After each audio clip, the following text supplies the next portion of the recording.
All right, everyone, welcome back into another NBA DFS video. Going to be breaking down this Friday 7-game slate. A lot to get into. Let's go ahead and jump into it. So, guys, we need to start off with Brooklyn, really. And this is the first game on the slate, which is nice. We have a lot of Brooklyn players that are ruled out. So, obviously, Michael Porter Jr. is out, Cam Thomas is out, Nick Claxton's out. You also have Mann, who's currently questionable as well. So looking just at this, we're going to notice that the next highest priced player is going to be Noah Clowney, who is already an interesting play. Then we got Igor Demon, and then you have Danny Wolf. We have a lot of pretty interesting plays here for Brooklyn. And when we look at the Brooklyn players, guys, we're getting two pretty insane values with Martin and Zaire Williams, where they're just too cheap for the production that they're projected to get. Okay, both of them projected around 23 minutes, which hopefully will end up being enough. But either way, they should be somewhat safe. 5x options, they're both projected to get 7x. Martin actually could end up getting 8x. So those are kind of two players that are basically lineup locks. And then I actually don't mind the idea of getting into Danny Wolf, Demon, or Clowney as well. I think they both end up being pretty interesting clicks. But right now, guys, Martin and Williams are both two players that we just need to be getting into our build. And that's just mostly due to the big minutes projection bump that they're both going to end up getting due to those players, again, being out there for Brooklyn. A lot of players out for them. For Washington, a little bit banged up as well, but nothing too crazy there. We'll get into some more of the games, but I do want to start with putting those two players into our builds. So Williams will put into a small forward spot for now. Martin will put into the shooting guard spot for now. And that's what's really nice about them is that we got multiple position eligibility for both of them. But yeah, guys, for the Spurs, they're going to be without Wemby. They're also going to be without Gasol. And so naturally, guys, Stephen Castle and then De'Aaron Fox are both going to be pretty darn interesting plays here as well.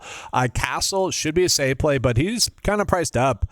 Where you look at De'Aaron Fox, he's definitely a little bit too cheap. He is someone that should be able to go for 40-plus points here in this game.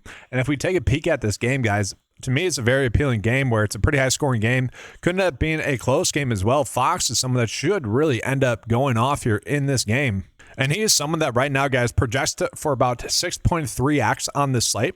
Now, we also have Luke Cornett, who's not a terrible play. Maybe an outside chance to end up getting a double-double and really crushing it. So 9.2 points, about 8 rebounds. Not terrible. Kelly Olynyk's there as well. And then Keldon Johnson, probably properly priced. But again, this is a pretty high-scoring game, so we do like that. I do want to begin to De'Aaron Fox chasing that high total game. So we'll also put him into our builds. So for a 7-game slate, we already have a decent amount into our builds. Now from there, we need to jump into Denver as well, guys. Denver has a lot of players that are out or questionable. Jamal Murray currently questionable as well. And so with that, we are getting a bunch of value or projected value here for Denver as well. And so for Denver, we're going to see Pickett at 3.5, guys, has a chance to be a 6x option for us. Deron Holmes is someone that really does crush on a point per minute basis, guys. And he is someone that I feel we should be going out of our way to target, even in a game that is a 13.5 point spread. I think he's still going to end up getting the run. Very high game total, 240. So I do think we want to be attacking this game. And Pickett is someone that will end up getting run, even if the game ends up being a blowout. Only projected for 15 minutes right now, which I do think could end up being a projection that ends up being a little bit too low. If he gets closer to what he had last game, which was about like 20 plus minutes, then we really do like him even more. But those are two players that I am trying to get into my builds right now as well. So we'll put Holmes in there in the center spot. And then we can put Pickett in the point guard spot, guys. And our lineups are already coming together pretty easily here. Now, from there is one other game that I think is appealing in regards to players being out, and that's the Chicago game. Okay, so we know Kobe White's out. We know Josh Giddey is out. And so with that, I think AO is poorly priced. I think Kevin Huerter is poorly priced. And you also have Trey Jones, who I also think is pretty poorly priced. So let's go ahead and just take a peek at those plays. Which ones are the top values? Well, we have Trey Jones popping up in as the best value. Sure, value-wise, I would agree. Value-wise, I go Trey and then Kevin, and then I'd probably go AO.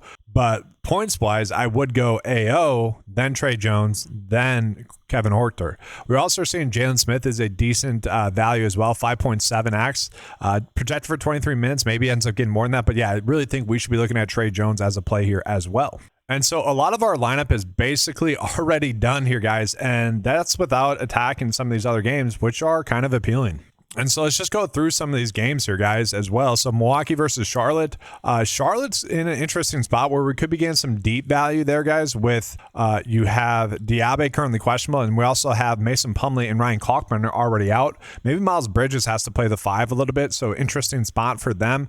You have Con as well, going back to Milwaukee, guys. In his last game, He's a hometown Milwaukee guy. So in his last game in Milwaukee, he really went off. And I actually don't think that's a terrible narrative to go in on again.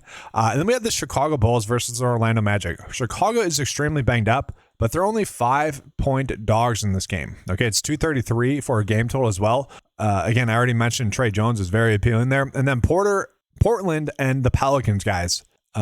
Bay has just been ruled out.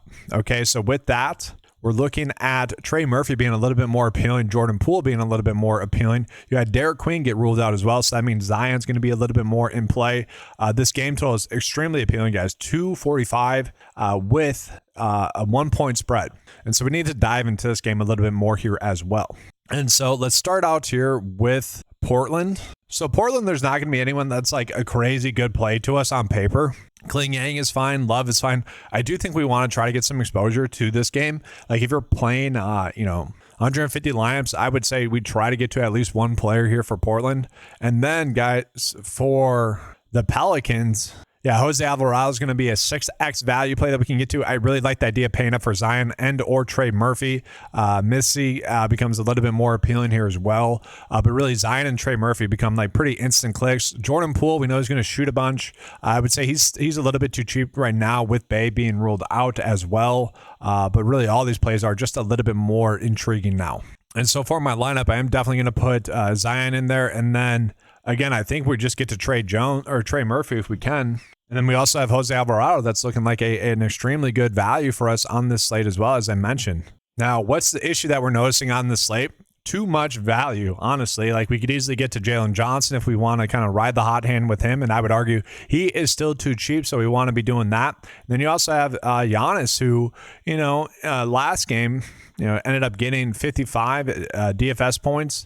Maybe he's not going to extremely pay off this price tag, but it's a decent matchup there against Charlotte, especially if they don't have their bigs. And we just have the salary to be able to pay up for him. It's just like, who do we not want to play that allows us then to pay up for Giannis? Like, that's the tough part I'm struggling with here, guys. And so probably just get to Giannis here. $700 left over. I do want to get to Trey Jones if possible here. Like, ideally, this would kind of be what I'm looking at here. Maybe we don't necessarily have to get to Holmes, although I think he's a very strong point per minute type play.